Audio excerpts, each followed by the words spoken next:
Les préparatifs de la fête tournante du 18 décembre vont bon train à Dosso. Le président du comité d'organisation a donné l'assurance que tout sera mis en œuvre pour la réussite de l'événement. C'était au cours d'un point de presse tenu à l'issue de sa visite vendredi dernier sur les différents chantiers à Dosso. Éliminatoire Coupe d'Afrique des Nations 2015, le ministre de la Jeunesse et des Sports exhorte le MENA à plus d'ardeur et de courage après sa défaite hier face au Cap-Vert. Monsieur, Mesdames, bonsoir. Tout d'abord, les prévisions météorologiques. Des activités pluvio-orageuses faibles à modérées sont prévues en cours de nuit sur les départements de Filengue et Oualam et la moitié nord des régions du fleuve. Présentation Mahmoud Adam. Chers téléspectateurs, bonsoir et ravi de vous retrouver pour cette page météo. Aujourd'hui, la situation météorologique est marquée par un temps relativement dégagé avec des températures variant entre 35 degrés Celsius sur la bande sud du pays et 42 degrés Celsius sur le nord du pays. Cet après-midi, on a assisté à la formation d'un foyer orageux localisé sur la région de Tawa. Et plus au nord, on note la présence d'une légère couverture nuageuse localisée sur le massif de l'Aïr et le plateau de Diado. Et hors de nos frontières, on note la présence de ces amas nuageux sur le nord nigérien. Ainsi, nous prévoyons en cours de nuit des activités pluvio-orageuses faibles à modérées sur les départements de Filengue et Oualam et la moitié nord des régions du fleuve. Et pour la matinée de demain, c'est toujours des activités pluvio-orageuses qui sont prévues, cette fois-ci sur le Dandi, et une couverture nuageuse sur la bande sud du pays. C'est tout pour cette page météo. Au revoir et à demain, Inch'Allah.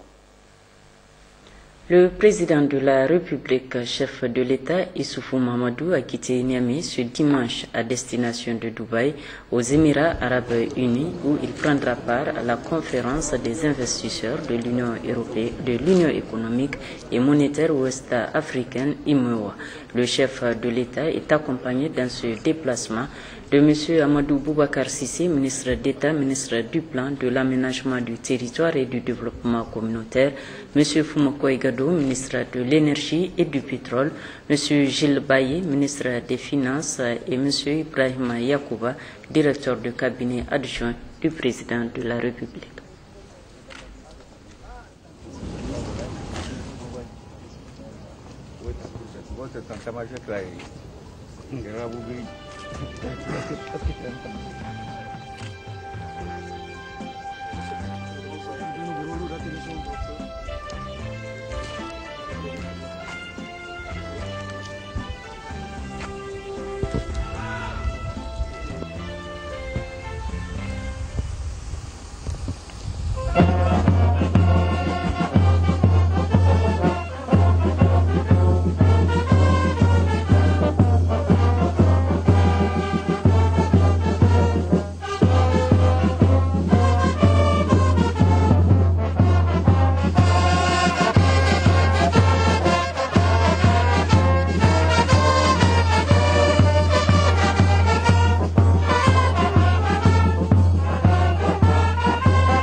Le ministre d'État, conseiller à la présidence de la République, Albadé Abouba, était vendredi dernier à Dosso, où il est allé s'inquérir de l'état d'avancement des travaux des différentes infrastructures entrant dans le cadre des préparatifs de la fête tournante du 18 décembre prochain.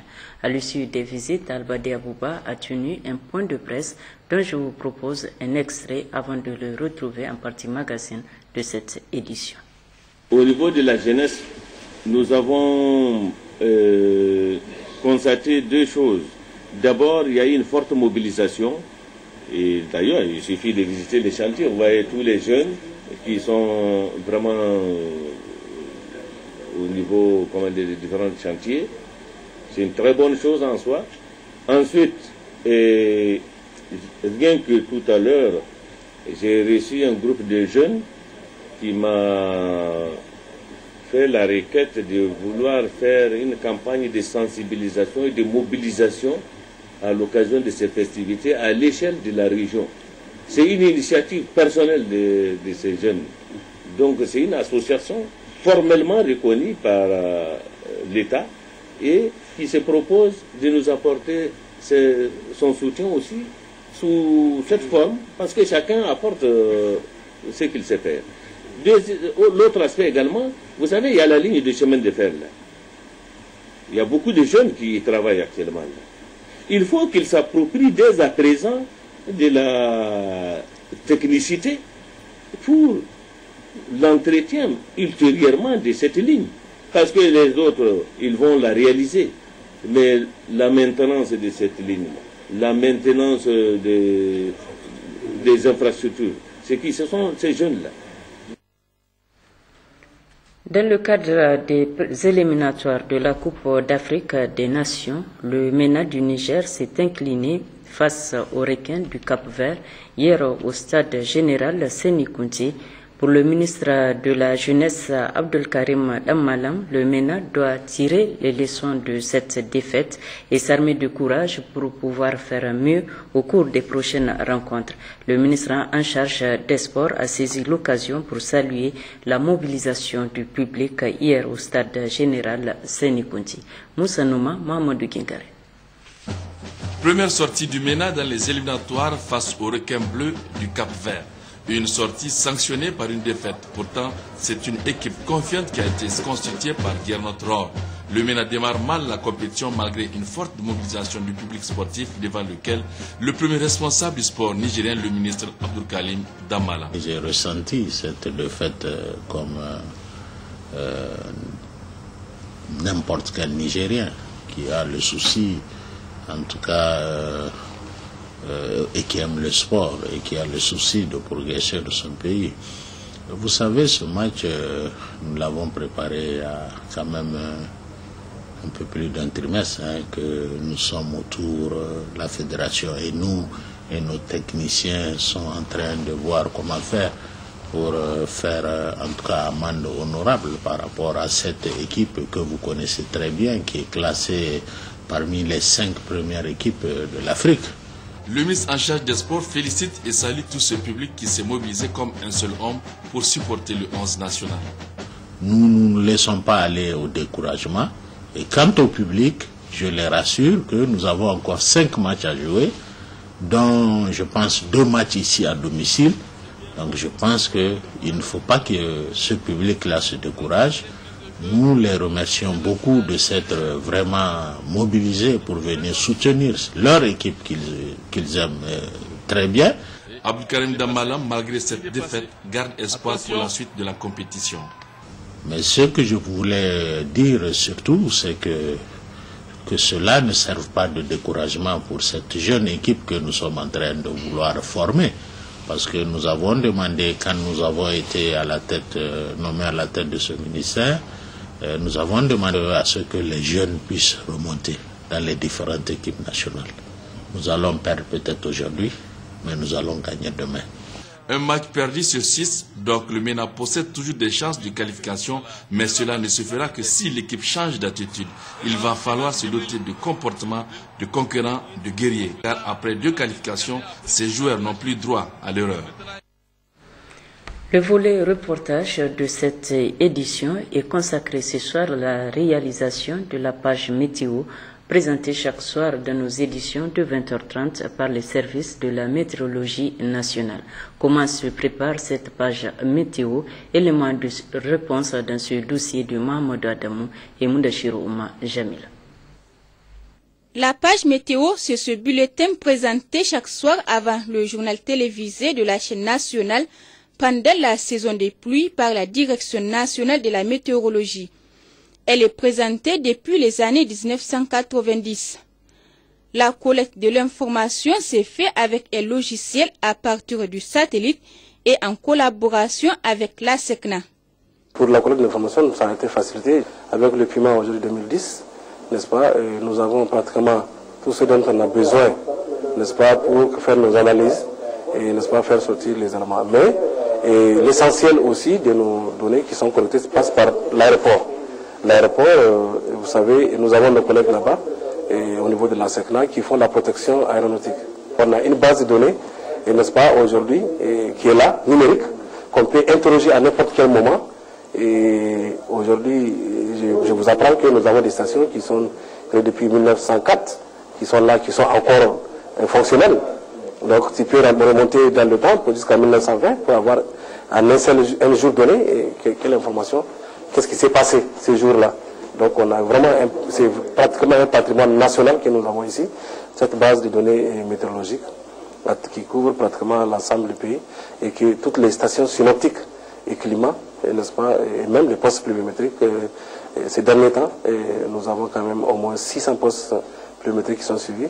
Nous avons 15 stations synoptiques dont les données sont ici numérisées, n'est-ce pas, pour toutes les études, disons, rétrospectives, n'est-ce pas, pour pouvoir, surtout dans le domaine de la climatologie. De l'analogique, le matériel de la réalisation de la page météo est passé au numérique. On a connu, nous, trois logiciels.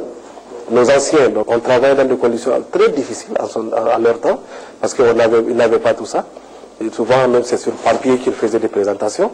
Ça a évolué dans les années 90-2000. On est arrivé quand même à avoir une station, même si c'est analogique, et avec le logiciel qu'on appelle ANI. C'est très difficile à manipuler et tout le reste, mais quand même, qui arrive à donner satisfaction. En ce sens que nous arrivons quand même à élaborer des bulletins météo qui sont présentés au niveau de la télévision. À partir de 2007, n'est-ce pas, nous sommes arrivés effectivement à disposer, n'est-ce pas, de cette station qui actuellement nous utilisons, qui est assez de dernière patrimoine de dernière génération et qui est numérique, n'est-ce pas, qui permet de faire beaucoup de choses et facilement. Et aussi, entre-temps, en 2002, avec le projet PIMA, nous sommes arrivés à avoir la station là que vous voyez et qui nous donne des données supplémentaires, n'est-ce pas, pour faire de meilleures analyses. Avant la présentation de la météo, un long processus est nécessaire. Il y a d'abord l'analyse météorologique, puis la prévision et ensuite le montage des images pour l'incrustation. Comme vous pouvez le constater lors de la présentation, il n'y a aucune carte ni image derrière le présentateur, mais juste un tableau noir qui lui permet d'indexer les régions en fonction de son expérience. Les images sont incrustées à partir de ce poste téléviseur qui est en face du présentateur. Après la présentation, les images sont transférées à la maison de la télévision nationale pour diffusion. La page météo, selon les spécialistes, répond à une mission de la Direction nationale de la météorologie de protection du public. Nous avons d'abord une mission d'information, de sensibilisation et de protection aussi du public. Donc en tant que Direction de la météorologie nationale, nous représentons l'État, n'est-ce pas? Donc il est important pour nous de trouver tous les canaux et de voir tous les produits qui sont à même d'informer, n'est-ce pas, à temps quasi réel, n'est-ce pas, les populations pour la protection, pour leur protection et la protection de leurs biens.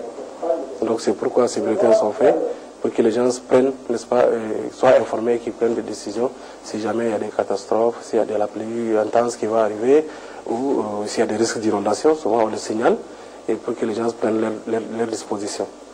Notons que notre logiciel plus sophistiqué est en cours d'installation depuis 2013.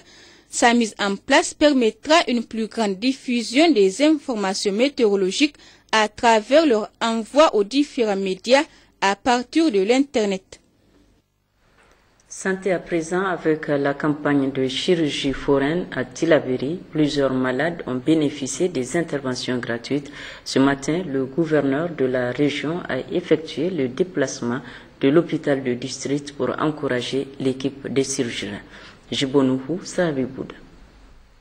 Il vous souviendra qu'en marge du lancement de l'opération de distribution gratuite des moustiquaires il y a quelques semaines à Kolo, le ministre de la Santé publique, Manu Agali, a rencontré les responsables de la santé des régions de Dosso, Niamey et Tillabéri. Et au cours de cette rencontre, le ministre a informé ses responsables des instructions à lui donner par le président de la République, chef de l'État, El Hadj Issoufou Mahamadou, pour la reprise de la chirurgie foraine. Les opérations qui ont débuté ce matin s'inscrivent dans ce cadre et concerneront les malades atteints d'hernie ou porteurs de kystes d'hydrocèle et d'IPOM à titre gratuit jusqu'aux médicaments. Le gouverneur Assimi Diabéri est donc allé encourager le chef de la mission, Abdurrahman Adam, et son équipe que nous avons trouvée en plein travail. Le gouverneur a reçu d'amples informations sur le déroulement de cette campagne de chirurgie qui durera 7 jours à raison de 30 malades opérés par jour. Le gouverneur Assimi Diabéri a tenu à remercier le président de la République, chef de l'État, El Hadj Issoufou Mahamadou, pour la reprise de la chirurgie foraine gratuite dont on connaît les avantages pour les populations. Accompagné de la directrice régionale de la santé publique, Dr Salamatou Samna, le gouverneur a saisi cette occasion pour visiter l'hôpital de district de Tillabéri pour s'enquérir des conditions de travail des agents de la santé et de séjour des malades dans ces lieux. Constat: l'hôpital de district de Tillabéri manque cruellement de personnel auxiliaire.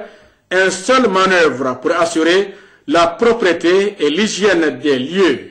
En attendant de trouver des solutions, le gouverneur Assimi Diabéri a rencontré les accompagnants des malades pour les sensibiliser sur ces questions importantes d'hygiène et de salubrité et instruit les responsables de cet hôpital de continuer la sensibilisation. Le gouverneur Assimi Diabéri s'est rendu ensuite à la cuisine où 5 femmes préparent tous les jours les repas des malades à titre bénévole. Assimi Diabéri a encouragé ces femmes et demandé que leur situation soit examinée. À noter que cette cuisine a été équipée par la fondation Gouri Vie Meilleure de la première dame Aïssata Issoufou. Ici, le bois de chauffe a été remplacé par le gaz.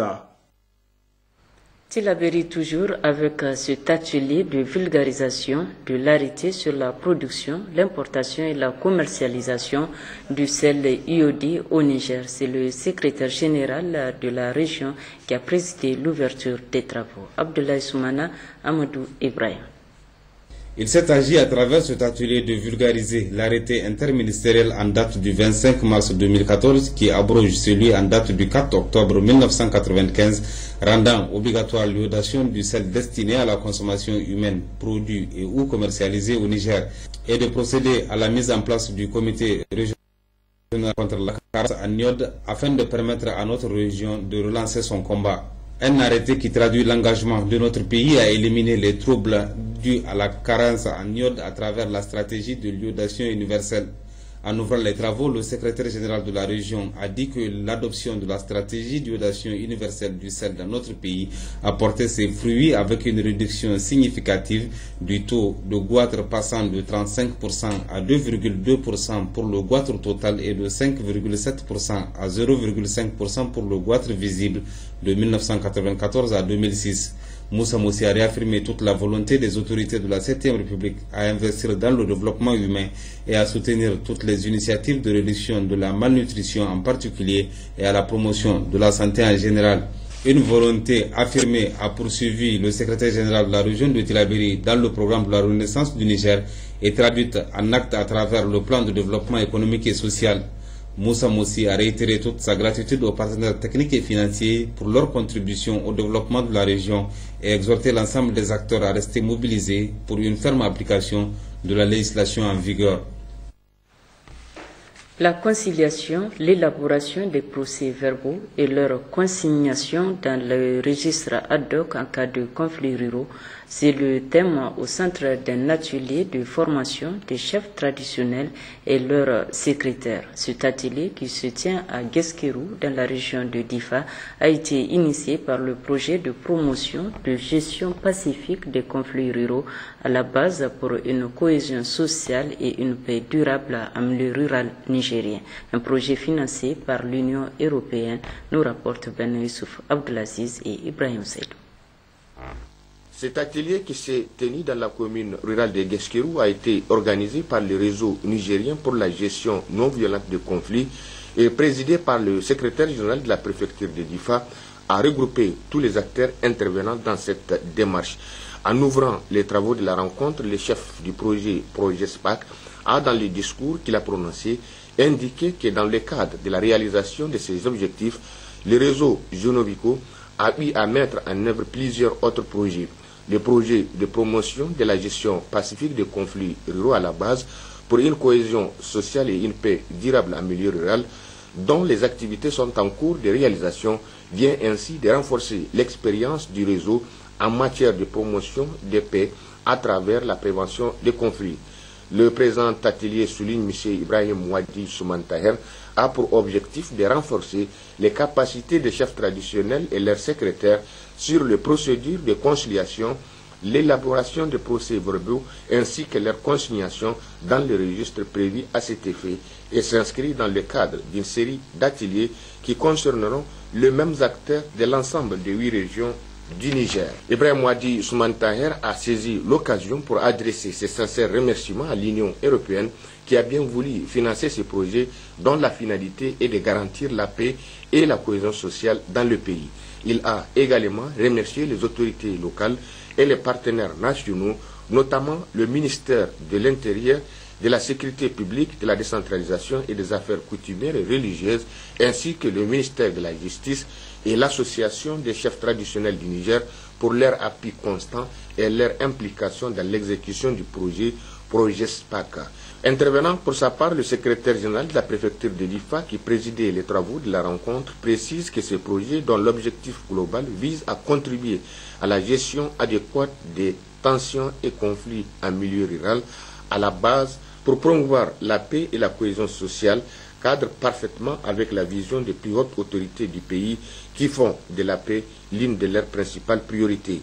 À ce sujet, il a demandé aux bénéficiaires du projet, notamment les chefs coutumiers et leurs secrétaires, d'accorder toute l'importance requise à ces actions afin de tirer le maximum de profit pour être des acteurs avertis de la chaîne de prévention et de gestion non violente des conflits en général et la conciliation en particulier. Dans le cadre de la lutte contre la corruption au Niger, un atelier d'échange a regroupé à Zender des acteurs de la société civile. L'objectif est de créer un mouvement citoyen contre la corruption. Faji Boukar, Lawalichelo. Le présent atelier d'échange à l'endroit des différentes structures de la société civile de Zender, à savoir les organisations de jeunes, le groupement féminin, les autres acteurs défenseurs des droits de l'homme, répondent exactement à la politique du gouvernement de la 7e République à lutter contre l'impunité, la corruption et le passe-droit. El Hadji Kolo Moustapha, chef de la mission. Lutter contre la corruption comment? En suscitant un mouvement populaire, en suscitant l'adhésion de l'ensemble des structures de la société civile et des citoyens en général pour faire un mouvement citoyen, un mouvement populaire, pour que chacun de nous soit aux trousses de corrupteurs et de corrompus, pour que les corrupteurs et les corrompus ne dorment plus, ne puissent plus exercer leurs crimes en toute impunité. Et cela se fait avec l'appui du gouvernement américain. Dans son discours d'ouverture de ces assises, le secrétaire général de la région de Zender, Harouna Asakale, a rappelé que les autorités de notre pays, au premier rang desquelles son Excellence, le président de la République, El Hadji Mahamadou Issoufou, ont de leur installation pris ce problème à bras le corps en créant des institutions de lutte contre la corruption qui sont la haute autorité de la lutte contre la corruption et les infractions assimilées HALCIA, les bureaux information réclamation, lutte contre la corruption et le trafic d'influence, communément appelé la ligne verte du ministère de la Justice. Harouna Asakale d'ajouter que l'association nigérienne de lutte contre la corruption, Transparency International est connu pour son engagement à lutter contre la corruption et ne cesse de fournir de multiples efforts dans ce sens. C'est pourquoi, dira le secrétaire général de la région de Zander, que le gouvernement de la 7e République continuera à accompagner cette entreprise sanitaire au Niger, qui a opté pour les actions de mobilisation et de sensibilisation des citoyens et citoyennes autour de la question de corruption et de la culture de la citoyenneté, qui est une opportunité. Début ce matin à Tawa de la réunion du SINAX, Syndicat national des agents contractuels de l'enseignement secondaire, l'ouverture des travaux a été présidée par le secrétaire général de la région, Laolisini Kader Sangare. Prenant la parole le premier, le secrétaire général du SINACES, coordination de Tawa, M. Issintag Abdraman, a indiqué qu'au cours de l'année 2013-2014, le bureau exécutif national du SINACES et le ministère en charge de l'enseignement secondaire ont trouvé un terrain d'entente le lundi 12 novembre 2012.